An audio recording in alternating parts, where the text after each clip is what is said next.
नमस्कार, आप देख रहे हैं आपका अपना चैनल भिवानी हलचल खबरों के संग में मैं मनोज कुमार। आइए सबसे पहले डालते हैं नजर आज की हेडलाइंस पर।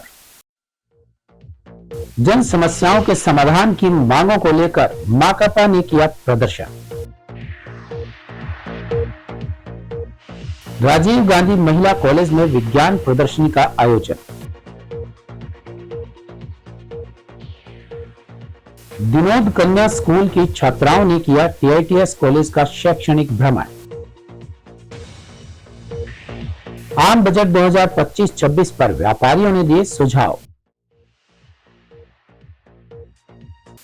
और अब खबरें विस्तार से।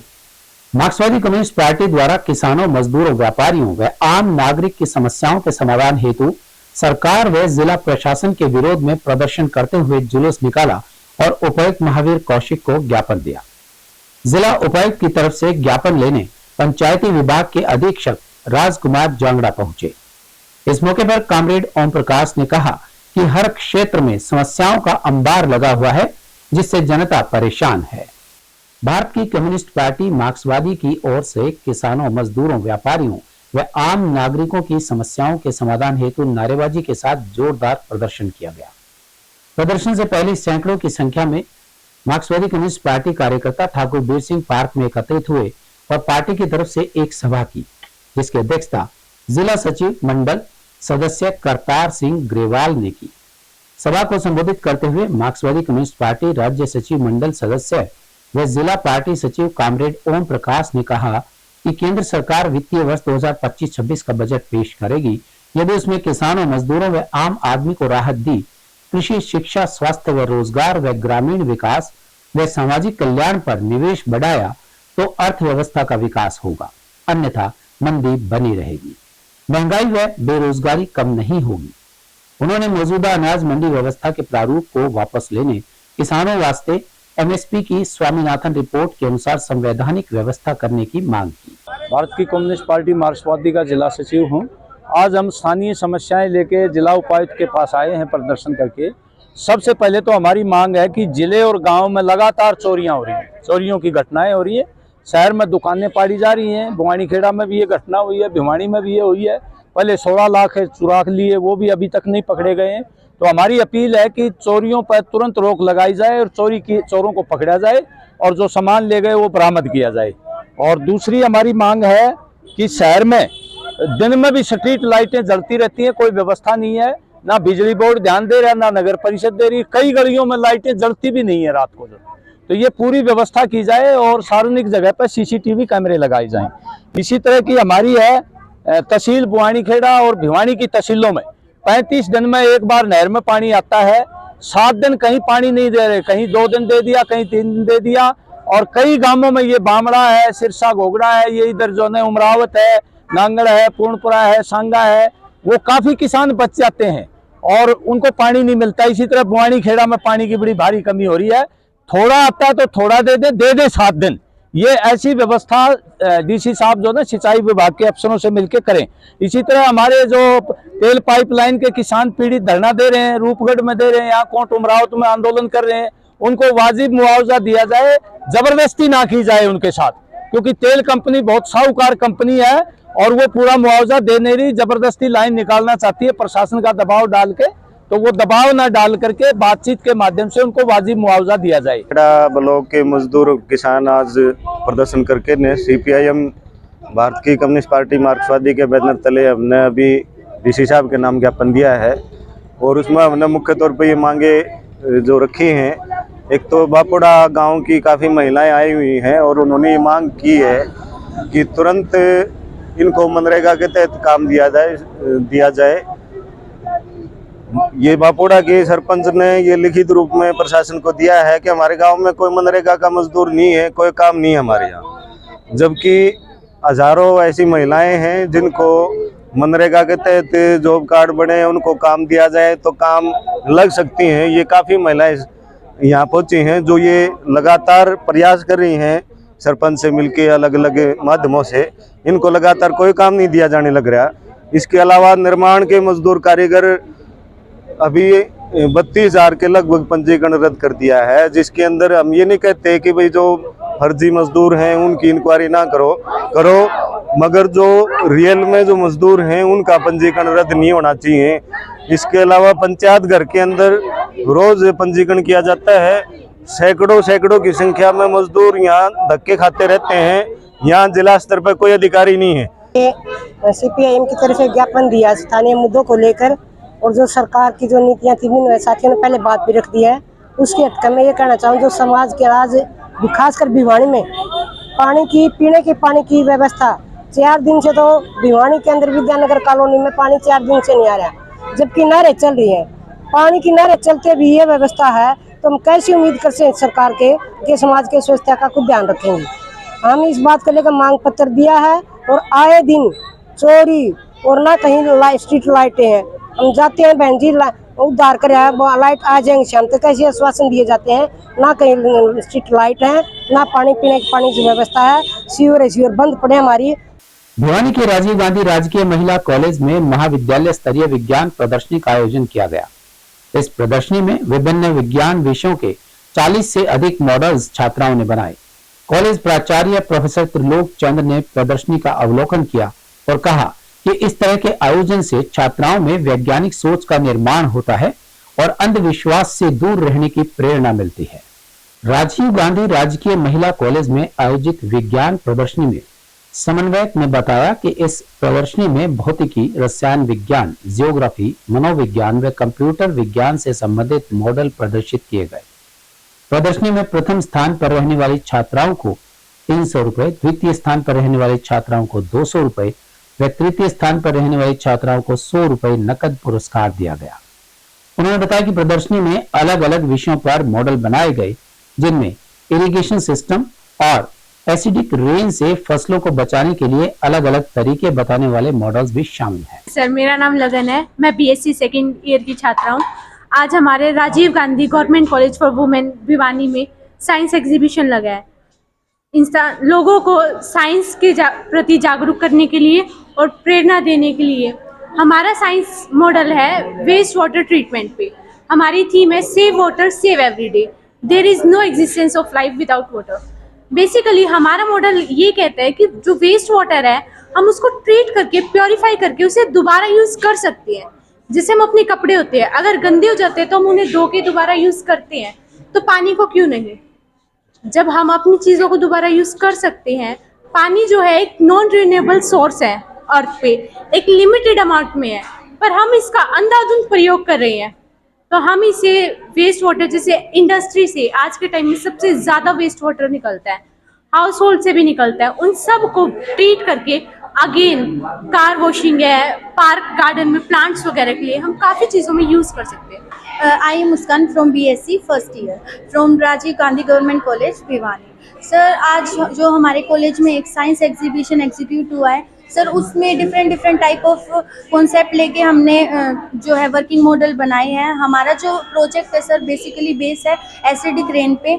सर, आज के टाइम पे हम देख रहे हैं जो फैक्ट्रीज है उसमें बहुत सारे पोल्यूटेंट हम प्रोड्यूस करें, जिसकी वजह से बहुत सारा पोल्यूशन हो रहा है, तो हम उसको कैसे ओवरकम कर सकते हैं। सो फर्स्टली सर, हम उससे वाटर भी जनरेट कर सकते हैं, और सर हम इसको प्रिवेंट करने के लिए क्या क्या यूज़ कर सकते हैं। तो प्रिवेंट करने के लिए सर फर्स्टली हम आजकल इलेक्ट्रिकल व्हीकल का यूज़ कर रहे हैं, जिनसे जो पोल्यूशन है वो कम हो रहा है। और सर सेकेंडली हम जो सोलर वाली चीज़ है उसका भी बहुत सारे यूज़ कर रहे हैं instead of using fossil fuel. And sir fossil fuel की जो फैक्ट्रीज वगैरह हैं आजकल, तो उनसे भी हम काफ़ी चीज़ देख रहे हैं, और उनसे जो हमारे यूज़ में होने वाली चीज़। त्रिलोकचंद प्राचार्य राजीव गांधी राजकीय महिला महाविद्यालय भिवानी।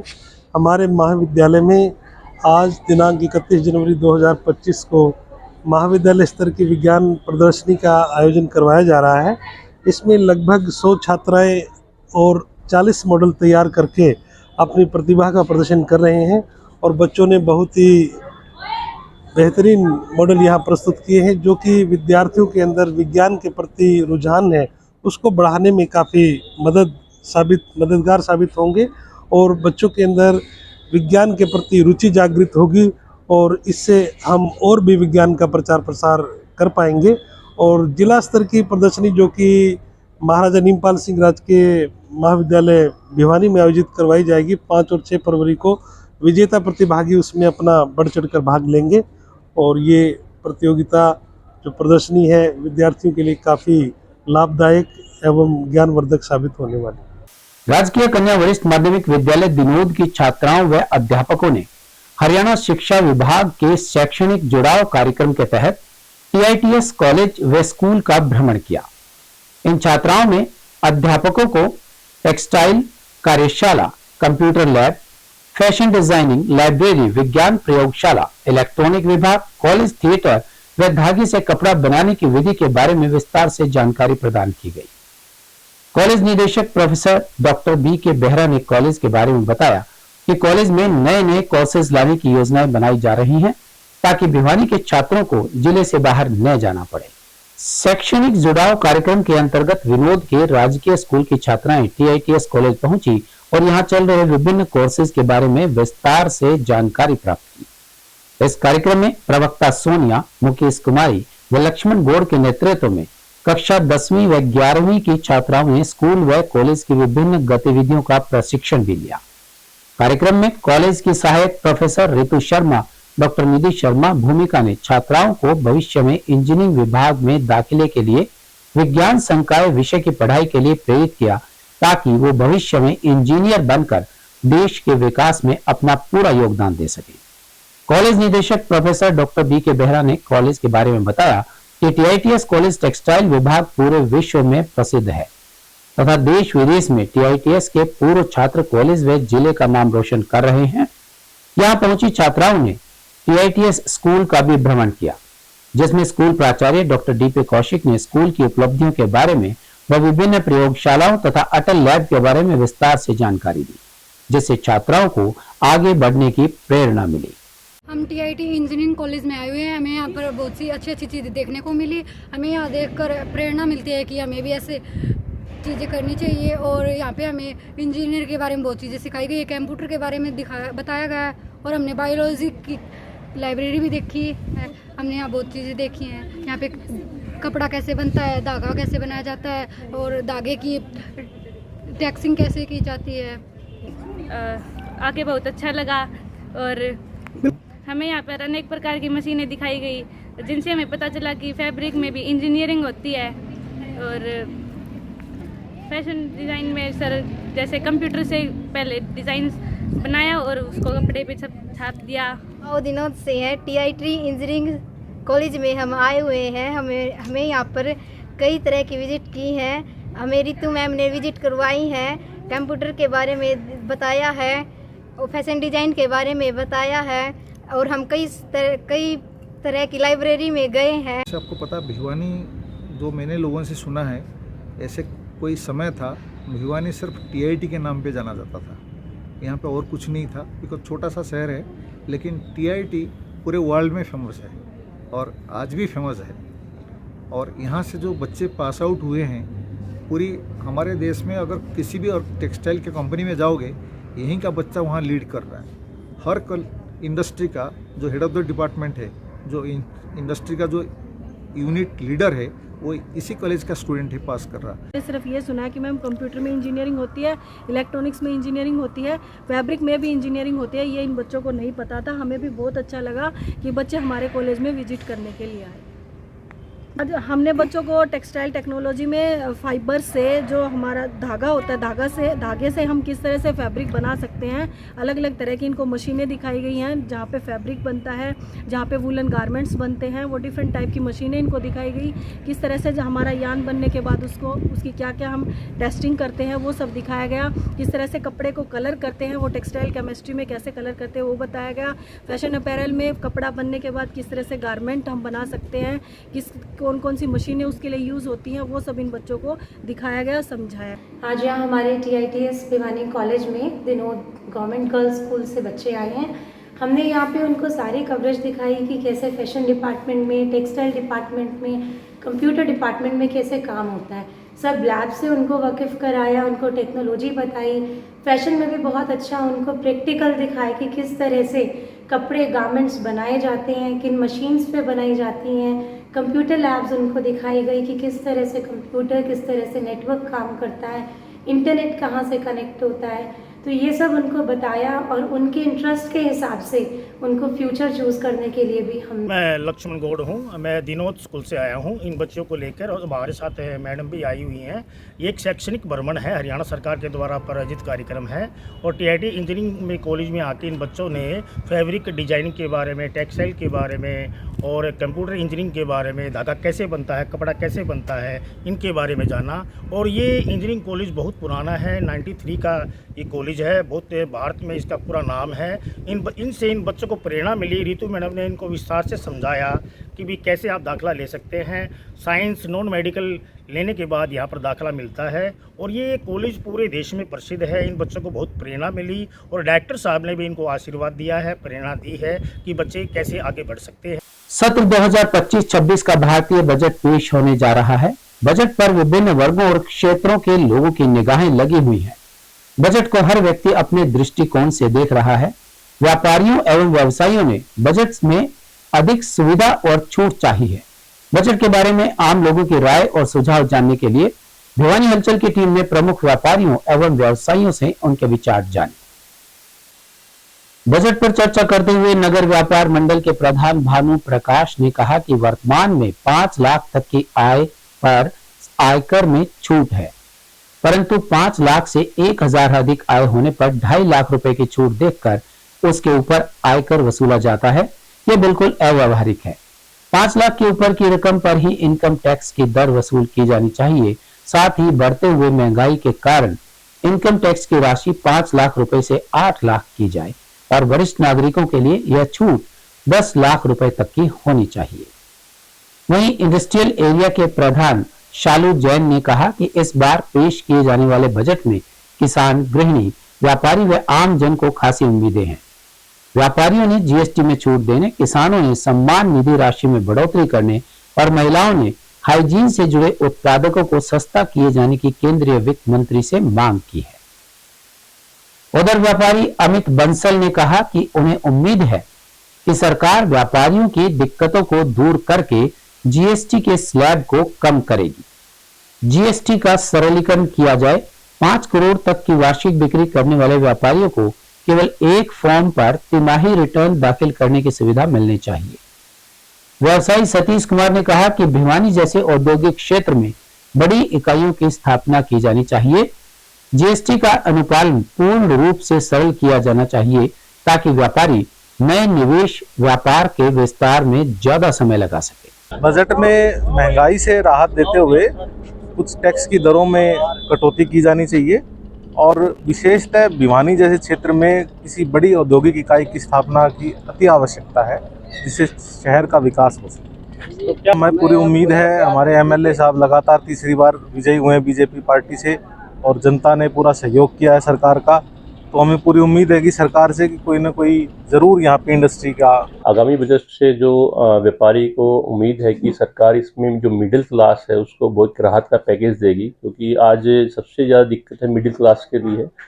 जो अपर क्लास को बजट से कोई दिक्कत नहीं रहती, उसके लिए अगर कोई चीज़ महंगी होती है, सस्ती होती है, उससे कोई ज़्यादा फर्क नहीं पड़ता। और जो मिडिल क्लास व्यक्ति है उसकी इनकम आज एक लिमिटेड है, और उसके लिए सरकार को एक बड़ा पैकेज देना चाहिए। साथ में भिवानी जैसे शहर के लिए कोई बड़ी इंडस्ट्रीज या फिर कोई एक ऐसा आयाम स्थापित करना चाहिए जिसमें रोजगार सर्जन हो सके। और काफ़ी समय से हम एक इंतज़ार में बैठे हैं कि भिवानी में सरकार को एक बड़ा प्रोजेक्ट लेकर आएगी, जिससे कि यहाँ की इनकम के साधन बढ़ेंगे और लोगों को रोज़गार मुहैया हो पाएगा। क्योंकि केवल भिवानी के अंदर कृषि का ही एक विकल्प है और कोई बड़ा रोज़गार का साधन यहाँ पर नहीं है। तो हम सरकार से अपेक्षा करते हैं कि यहाँ कोई ना कोई बड़ा एक रोजगार सर्जन का प्रोग्राम यहाँ भिवानी शहर के अंदर इस आगामी बजट में लेकर आएगी। मैं तो एक ही बात कहूँगा कि मोदी जी से कि आपने शुरुआत में ये कहा था कि हम लोग ESI, PF और लेबर एक्ट वगैरह में MSME की जो स्मॉल स्केल इंडस्ट्री है उनको काफ़ी राहत देंगे, परंतु वो कोई आज तक हमें तो राहत मिली नहीं। आज भी 1857 की जो अंग्रेज़ों की जो पॉलिसी है जो बड़ी फैक्ट्री के ऊपर लागू है, वही चीज़ हमारे ऊपर लागू है। तो सबसे पहले तो मैं चाहूँगा कि हमारे ऊपर जो ये है ESI, PF और जितनी भी डिपार्टमेंट्स हैं MSME की, जो 1 करोड़ से नीचे की फैक्ट्री हैं, उनको राहत देनी चाहिए, पहली बात। सेकंड बात, इतना इन्होंने टैक्स लगा रखा है और जो GST इतना लगाया है, चलो ठीक है, देश का विकास हो रहा है, हम मानते हैं कि मोदी जी बहुत विकास कर रहे हैं, सारी चीज़ें हैं, परंतु कुछ जीएसटी ज़्यादा लगने की वजह से मध्यम वर्ग जो है वो ख़त्म होता जा रहा है। आप मानेंगे नहीं, हमारे इंडस्ट्री एरिया में जो रौनक पहले होती थी किसी टाइम में, वो अब रौनक 10 साल से नहीं रही। वजह क्या है कि जीएसटी आने के बाद पारदर्शी हो गई है, परंतु कोरोना के बाद जो हमारी पेमेंटें जो फंसी है वो आज तक नहीं निकल पा रही है। तीसरी बात क्या है कि इन्होंने कहा भी चेक बाउंस के ऊपर केस कर दो, मैंने खुद केस कर रखे हैं, अब मानेंगे नहीं 4-4, 5-5 साल में फैसले होते हैं, तो उसने तो हमारा ब्याज ही पड़ जाता है उस केस के ऊपर ही, इतने हमारे उसके ऊपर वो लग जाती है। परंतु कुछ स्मॉल स्केल इंडस्ट्री को, चाहे वो तो बड़ी भी हो, चेक बाउंस के ऊपर भी एक कानून होना चाहिए बढ़िया। ऐसा होना चाहिए कि आम आदमी टैक्स भरते हुए कोई दिक्कत ना हो, जीएसटी का इतना सरलीकरण हो कि अपना टैक्स दो और पॉदरेशन ना हो, ताकि वो अपना व्यापार में टाइम दे सके। आज व्यापारी अपने व्यापार को आगे बढ़ाने की बजाय जीएसटी के जो ये कानून नहीं इनमें फंस के रह गया है और इनको ठीक करने में लगा रहता है। ये 5 लाख तक की आयकर की छूट दे रखी है, लेकिन अगर 1000 रुपये भी ऊपर हो जाए उसकी, तो फिर वो 2.5 लाख तक की कर देते हैं, 2.5 लाख जोड़कर उसमें टैक्स लेते हैं। जबकि ऐसा नहीं होना चाहिए। जब 5 लाख तक की छूट है तो 5 लाख तक की छूट है, जितना उसके ऊपर आया उस पे ही आयकर टैक्स लेना चाहिए। और अब चलते चलते बजट को संसद में पेश करने की तारीख 1 फरवरी है, लेकिन हमेशा से यह परंपरा नहीं रही है। केंद्रीय बजट पहले 1 फरवरी की जगह फरवरी महीने के अंतिम दिन यानी आमतौर पर 28 फरवरी को पेश किया जाता था। मोदी सरकार की ओर से इसे बदलने का फैसला किया गया। मोदी सरकार की ओर से साल 2017 में वित्त मंत्री अरुण जेटली ने बजट को फरवरी महीने के अंत में जारी किए जाने की परंपरा को बदल दिया। यह ब्रिटिश काल से चली आ रही परंपरा थी, जिसमें 28 फरवरी को बजट पेश किया जाता था। इसे बदलकर मोदी सरकार ने 1 फरवरी कर दिया। फरवरी महीने के अंत में बजट पेश होने से इसे आगामी वित्त वर्ष में लागू करने में थोड़ी परेशानी होती थी, क्योंकि यह समय बजट का क्रियान्वयन शुरू करने के लिए कुछ कम था। इसलिए बजट की जारी करने की तारीख को बदल दिया गया। भारतीय बजट की तारीख के साथ साल 2017 में नरेंद्र मोदी की सरकार ने इसे जारी करने का समय भी बदल दिया। पहले बजट को शाम के 5 बजे जारी किया जाता था, जिसे बदलकर सुबह 11 बजे किया गया। तब से अब तक सुबह के समय ही बजट पेश किया जाता है। साल 2017 में एक और परंपरा को मोदी सरकार ने तोड़ दिया। साल 2017 में रेल बजट को आम बजट के साथ ही पेश किया गया। इससे पहले रेल मंत्री की ओर से रेल बजट को आम बजट से 2 दिन पहले पेश किया जाता था। ब्रिटिश सरकार द्वारा भारत में एक निश्चित तारीख और समय पर बजट पेश किए जाने को लेकर कुछ कारण थे, जिनकी वजह से तब बजट जारी होता था। केंद्रीय बजट को शाम 5 बजे पेश किया जाता था, क्योंकि भारत का समय ब्रिटेन से करीब 4.5 घंटे आगे है। यानी भारत में शाम 5 बजे का समय ब्रिटेन में सुबह 11 बजे का होता है। इसके अलावा ऐसी तारीख भी चुनी जाती थी जब ब्रिटेन में सर्दी कुछ कम हो जाए और मौसम ठीक हो। और अब जाने से पहले एक नजर आज की हेडलाइंस पर। जन समस्याओं के समाधान की मांगों को लेकर माकपा ने किया प्रदर्शन। राजीव गांधी महिला कॉलेज में विज्ञान प्रदर्शनी का आयोजन। विनोद कन्या स्कूल की छात्राओं ने किया टीआईटीएस कॉलेज का शैक्षणिक भ्रमण। आम बजट 2025-26 पर व्यापारियों ने दिए सुझाव। हमारे आज के अंक में बस इतना ही। अगले अंक के लिए देखते रहिएगा आपका अपना चैनल भिवानी हलचल।